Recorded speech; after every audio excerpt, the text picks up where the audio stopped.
I think some of the greatest challenges is trying to keep the kids in school, trying to keep them motivated and make sure they're doing well in their studies, trying to teach the parents that the need about being in school, because a lot of parents don't know how to read and write or don't see that need of getting them through a study because they've never done it themselves. Well, it's neat to see after the many years of the school to see pretty much four of the kids stick with me, and they've been with me since they were little. We don't have anything. We live it in near to the dump, in the dump. So we don't know the shoes, or we don't know the water, the clean water. And I start in the preschool, and then after 6 years, I finished my primary, my school, and then she paid the other school to continue my studies. I'm going to the university. I'm gonna get to graduate this year to the social worker, technical social worker.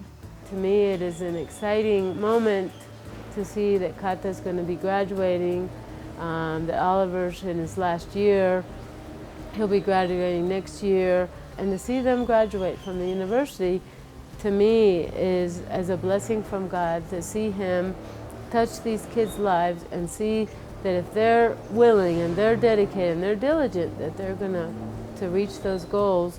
I just believe by seeing God's hand through the school from many years ago and working in these four wonderful people that God has put in my path, that He wants to touch many, many lives here in Guatemala, and to see His blessing in these four, the challenges that they've gone through, and to see that they've come out the other end with God's wonderful blessing upon them and His wonderful love in their hearts.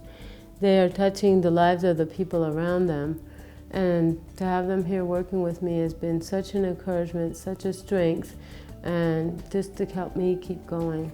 And I know we are able to bless many, many people in the future because of what God's done in these people's lives.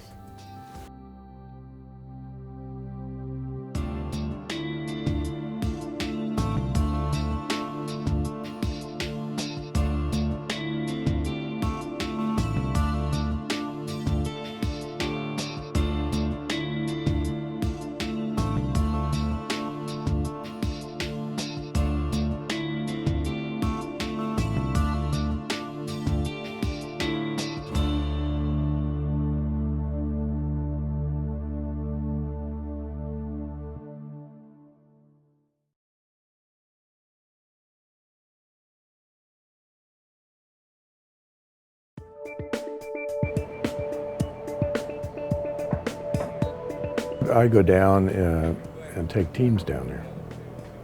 Since we got this new property, which is 12.5 acres, and we've constructed a lot of school buildings and built all the infrastructure, sewage, and drainage, and water systems, and gymnasium. We have now a medical clinic. So all those things have been built by teams, most of them, not all of them. But this is going to be the nesting boxes for the chicken coop. Now a great deal of the construction work is done on the campus, and we started in September of 2009, actually building a home for one of the school families who was living basically on the ground in a little tin hut. And so we built a home.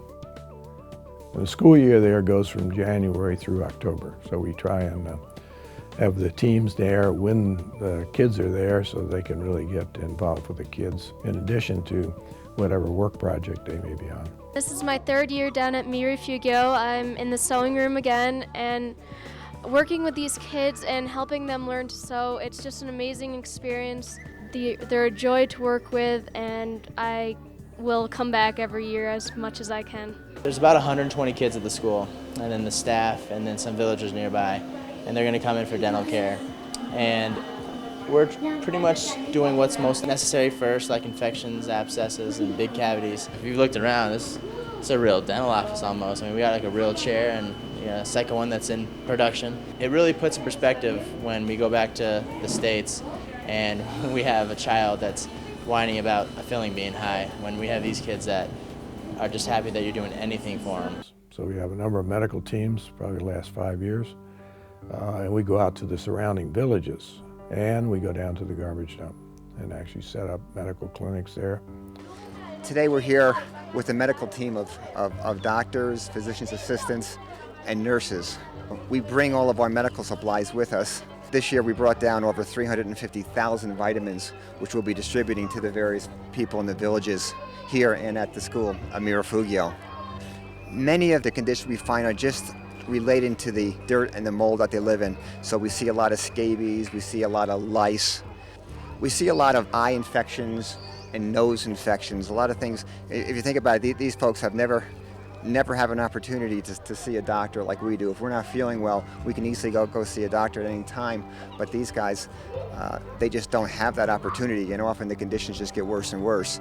I met God this week through my coworkers. We saw probably sometimes 400 people a day, lines and lines of people waiting for us. I've never seen a more dedicated, amazing group of physicians and nurses, and I've been a nurse for almost 30 years. We're God's instrument. That's the intention. We're supposed to be God's hands and feet here on earth, and that people see the love of Jesus through us. All the things of the world become less and less important. Big houses, big cars, material things, you begin to see that those are less and less important, and that human life, the interaction with human beings, seeing them develop and grow in a way that is not possible if they were left, in the garbage dump.